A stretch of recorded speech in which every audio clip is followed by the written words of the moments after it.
Bonjour à tous, j'espère que vous allez bien. Aujourd'hui, vidéo où on va découvrir ensemble un outil à installer. Ça fait longtemps que j'ai pas fait ce type de vidéo. Vous savez que voilà, comme j'aime bien les nouveaux outils, j'aime bien tester les nouvelles choses. Et en plus des outils en open source, c'est l'objet de cette vidéo. On va installer déjà avec Coolify, parce que vous devez savoir aussi si vous me suivez depuis longtemps, que j'adore Coolify. Qui est un outil qui permet de faire le déploiement d'applications sous Docker très facilement. Voilà. Et donc là, l'outil qu'on va déployer aujourd'hui, c'est affine.ai, qui est un outil du type Mirror ou autre. C'est un outil qui permet de faire pas mal de choses, voilà, des petits schémas, qui permet de faire des iframes, codeframes, enfin bref, des warframes plutôt, pardon, des warframes, etc. Voilà, on peut faire beaucoup de choses. On peut aussi faire un peu la même chose que sur Notion, etc. Voilà, on peut faire beaucoup de choses. Et en plus de ça, il y a de l'IA derrière. Donc là, l'objectif de cette vidéo, c'est vraiment de montrer, de l'installer, de le découvrir en même temps que vous, parce que je ne l'ai pas encore installé. Donc vous allez voir dans les différentes étapes dans lesquelles je passe à chaque fois pour installer un outil. Vous allez voir que des fois ça se passe très bien parce que l'outil s'installe facilement. Voilà, donc la plupart du temps avec Coolify ça se passe toujours comme ça, mais c'est possible que des fois ça merde et que je suis obligé de trouver une solution pour l'installer, etc. Voilà. Donc là, ce que je vous propose, c'est tout de suite d'intégrer, de partager mon écran, pardon, et tout de suite on va l'installer. Voilà. Alors c'est parti. Voilà, normalement, vous voyez mon écran. Donc, on va installer. Donc, voilà, voilà, je montre juste déjà à quoi ça ressemble. C'est prometteur. Hein, voilà, ça permet de gérer du contenu comme ça. On a aussi un système où on peut avoir plusieurs pages reliées entre elles. C'est pas mal. On peut faire des dessins. Voilà, on peut partager. Franchement, c'est pas mal. Et ils ont intégré de l'IA. Alors, je sais plus où j'avais vu à l'époque quand j'avais fait des recherches. Alors, on peut faire du Notion ou moi j'utilise aussi beaucoup d'autres outils de ce style-là. Et j'ai déjà fait des vidéos dans ce site-là.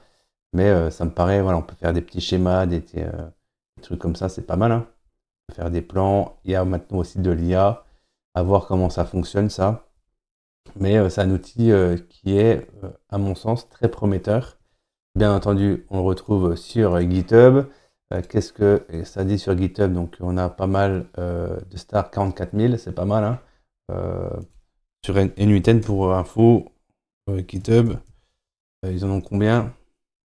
GitHub, tac, on va voir, je sais plus combien ils ont, 54 000, donc c'est pas mal proche hein, quand même, hein, à 10 près. Donc voilà, c'est un outil qui m'a l'air quand même pas trop mal. Voilà. On peut travailler à plusieurs dessus, franchement, ok. On a ici une doc, on a même des templates déjà tout faits. Les templates, ça ressemble à quoi? Ouais, qu'on peut utiliser. On peut aussi voir à quoi ça ressemble. Donc là, c'est très basique, hein, c'est de la to-do. Donc ça, c'est du Notion. Hein. Ok, ok, bon, très basique. Ok, bon, ce qu'on va faire, c'est qu'on va l'installer. Alors, j'ai pas préparé. Bon, c'est pas grave, on va pas l'installer sur un nom de domaine. On va prendre un nom de domaine par défaut de Coolify. Ça, j'ai déjà fait des vidéos avec des noms de domaine spécifiques où il faut juste modifier l'adresse. Donc là, on est sur Coolify. Je vais le mettre sur un environnement de test. Je fais voilà, j'installe sur mon serveur dédié. Ici, voilà. Et on voit qu'on a ici 3 conteneurs, du Postgre pour le stockage, du Redis pour les tâches de fond, je crois, quoi, les tâches de fond. Et on a ici le conteneur de l'application. Donc vous allez voir, je ne vais rien modifier. Ici, c'est l'information de la base de données. OK. Dans les environnements, qu'est-ce qu'on a là-dedans? On a ici l'information. On peut avoir... ça, je ne vais pas forcément le mettre tout de suite. Ça, vous pourrez le mettre. Hein, c'est pour gérer les emails. OK. Bon. Ça me paraît assez simple. La doc, on va le laisser comme ça. Ce qui me semble un peu bizarre, c'est qu'on n'a pas la possibilité de s'inscrire. On verra voir. Peut-être qu'une fois déployé, on va nous demander une inscription, je pense. On verra. Donc là, vous allez voir, hein, très simple, on déploie. Voilà. Donc là, pas grand-chose à faire. On verra si tout se passe bien. Donc là, hop, les conteneurs s'installent. et on va voir tout de suite ben, si c'est si simple que ça ou pas à installer. Encore une fois, hein, 90% du temps, c'est simple comme ça, Coolify. Mais des fois, on a besoin de, de bidouiller un petit peu le Docker Compose ou les environnements, quoi, les variables d'environnement pour pouvoir arriver à installer tout ça. Bon, là, on va voir. Donc là, ça s'installe. Je le complète. OK. Normalement, il y a 3 conteneurs, donc ça doit aller assez vite. On attend. OK. Donc là, je pense c'est le deuxième conteneur qui a été installé. Là, c'est le troisième qui est du coup au Postgre. Ils font une extract. OK. Donc là, on voit les volumes sont en train d'être créés. C'est parfait. Et là, tout a commencé et c'est en place. Donc les 3 conteneurs. OK. Donc là, logiquement, je peux fermer. Et là, on va passer normalement voilà, en running. On va attendre, voilà, running. Ça semble être fonctionnel. Pour confirmer ça, vous pouvez aller voir aussi les logs. Hein. Donc c'est très simple. Hein. Log, tac, tac, tac. Et là, on peut voir où c'est que ça en est. Donc là, c'était affine. OK. Postgre, ça ressemble à ça. Et là, on va dire, qu'est-ce que ça dit? C'est prêt. OK. Donc là, on devrait être pas trop mal. Donc là, on peut lancer le petit lien. OK, donc ça ressemble à ça. Donc ça a l'air de fonctionner assez bien. On fait continuer. Donc là, on nous demande de créer, d'ajouter. Donc là, oui, on n'est pas en HTTPS, d'accord? Parce que j'ai pas mon URL. OK. J'aurai un nom de domaine qui est spécifique. Je serai en HTTPS, d'accord? Automatiquement, avec Trafic, Codify, tu le passes en HTTPS. D'accord? Donc là, je vais mettre un mot de passe très basique. Ouais, pas si basique que ça, parce que du coup, il y a des choses qu'il faut que je mette, qui sont obligatoires. Ok, je continue. Voilà, enregistré. Donc là, on arrive ici. Ici, email non vérifié, c'est normal parce que j'ai pas activé le Lost. Donc il faudrait mettre du SMTP en place. Le SMTP dans l'environnement de variables que je vous ai montré tout à l'heure. Donc là, ici, j'ai les informations du serveur. OK. Et là, ici, c'est setting. OK. OK. OK. Donc c'est des choses là des choses de configuration, des éléments de configuration. C'est parfait. OK. Comment je fais pour partir de là maintenant? Est-ce que j'ai besoin de...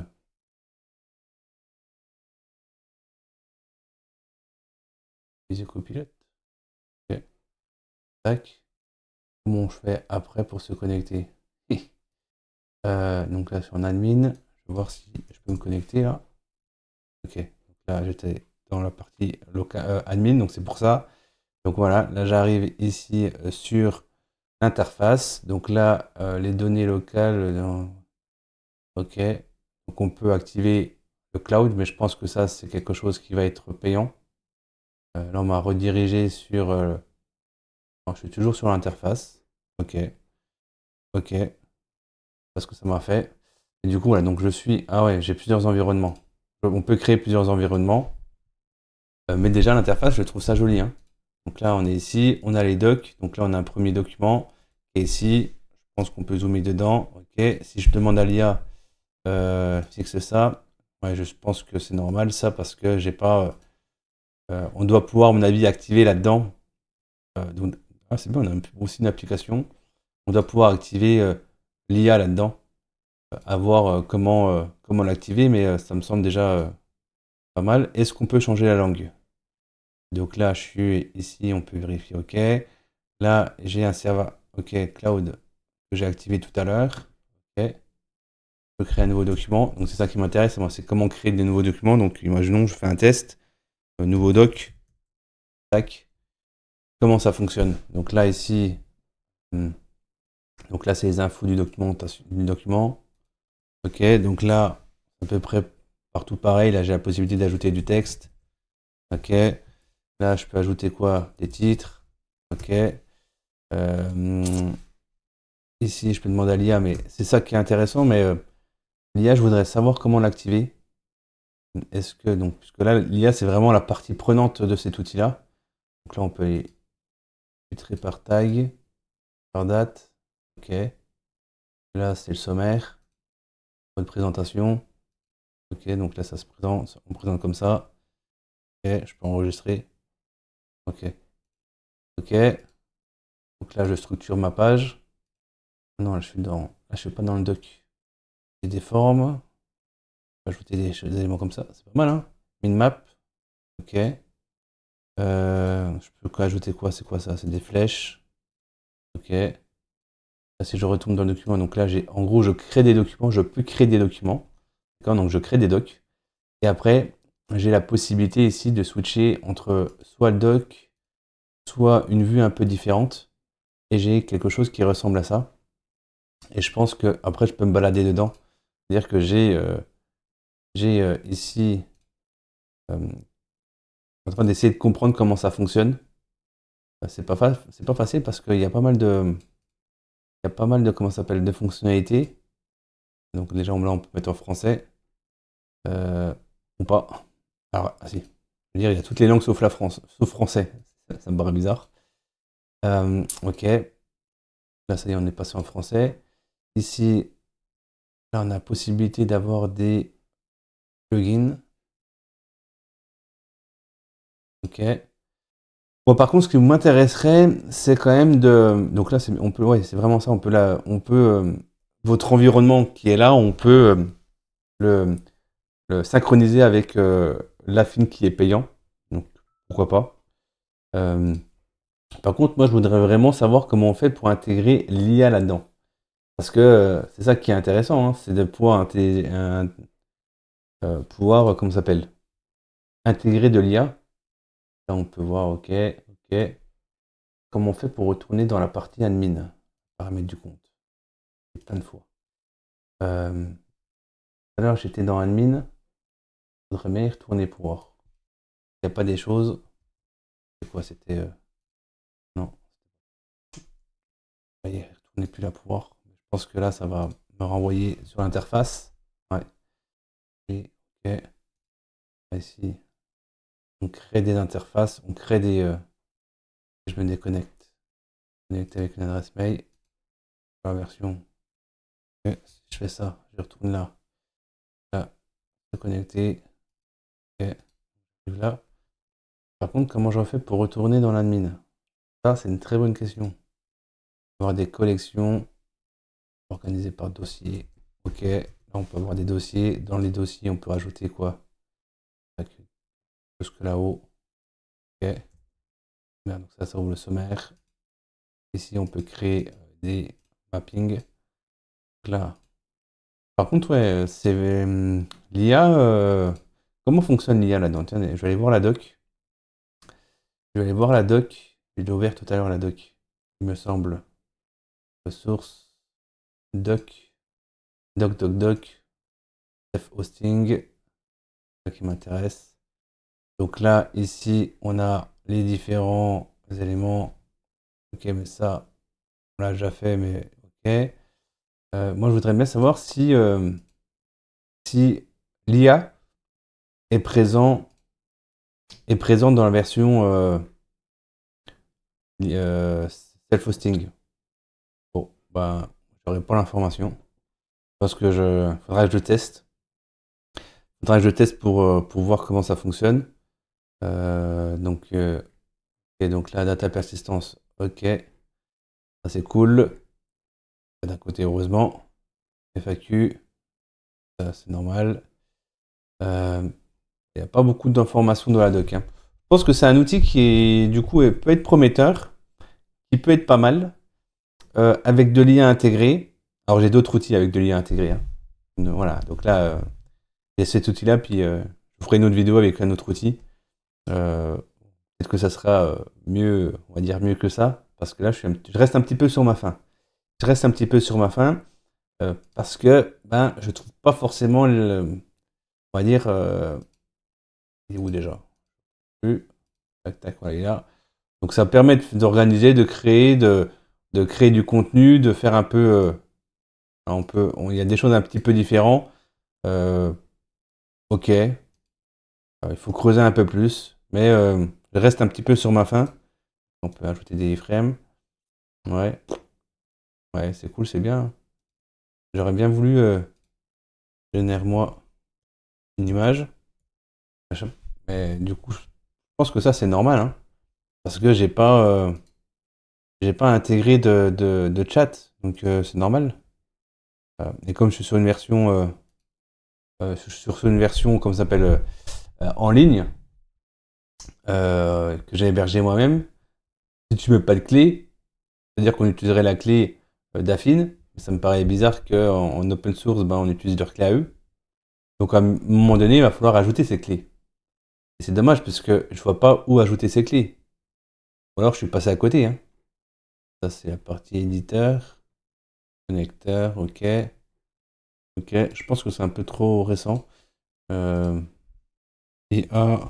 self, self, self hosting, affine. Peut-être qu'on a de l'info, hein. Tac. Donc les gens ils ont la même question que moi. GitHub. Comment configurer, même question. Ok. Il semblerait qu'il y a un petit fichier. Ça date de septembre. C'est un projet assez récent, hein. C'est un projet assez récent. C'est pour ça, hein. Et du coup, il faut modifier le fichier affine.js et utiliser une clé. Mais bon, c'est quand même embêtant ça parce que c'est dommage que dans l'environnement, les variables d'environnement, on n'a pas la possibilité de modifier ça. Ça me paraît même bizarre. Ça me paraît même bizarre. C'est dommage. Je pense que c'est un projet trop récent. Trop récent et je pense que c'est un projet qui peut être intéressant, mais pour le moment, qui n'est pas prêt. Qui n'est pas prêt parce que bah, voilà, il fait des choses qui sont pas mal, hein, mais je pense qu'on peut aller beaucoup plus loin et je pense que ça mérite d'attendre un petit peu avant de jouer avec, avant d'utiliser comme outil. Par exemple, moi, je l'utiliserai pas tout de suite comme outil voilà, je préfère utiliser Miro ou autre, hein. Voilà. Ouais, je suis un petit peu déçu. Un petit peu déçu. Alors, il faut que je retrouve déjà. Voilà. L'interface peut être jolie, ça peut être pas mal d'utiliser. L'IA, je pense que c'est vraiment le truc. Voilà, si on dit crée-moi un document sur tout ça, qu'il le crée automatiquement, ça peut être pas mal. Crée-moi une image. Vous avez vu tout à l'heure, et ça c'est pas mal, c'est que là on peut créer des images, on peut continuer, ouvrir Open Chat. Ouais, donc c'est ça, je pense. Je le ferme. Il peut même suivre des images. Franchement, ça peut être pas mal, hein. Mais trop jeune, trop récent. Donc à voir dans le temps si ça évolue pas mal. Mais pour le moment, je pense que c'est pas l'outil que je vous recommande. Voilà, amusez-vous, testez, puisque vous avez vu, hein, c'est très sympa ici à installer avec Qualify. Jouez avec, regardez, suivez-le, parce que je pense que c'est un projet qui peut être intéressant. À l'heure actuelle, je pense qu'il y a des outils qui font mieux que ça. Voilà. Bon, bah voilà, petite vidéo qui dure quand même 20 minutes. Bon, avant les coupes. Donc c'est quand même pas une si petite vidéo que ça. Une vidéo, je pense que je vous ai fait découvrir l'outil, si vous le connaissez pas, mais sans plus. Voilà. J'essaierai de me rattraper en vous proposant d'autres outils plus intéressants que celui-là. Pour le moment, celui-là, je pense qu'on peut faire mieux. Voilà. Donc, si vous avez des questions, n'hésitez pas à laisser des commentaires, à vous abonner si c'est pas fait et à liker la vidéo. Ça fait toujours plaisir. Voilà. Je vous souhaite une très bonne journée.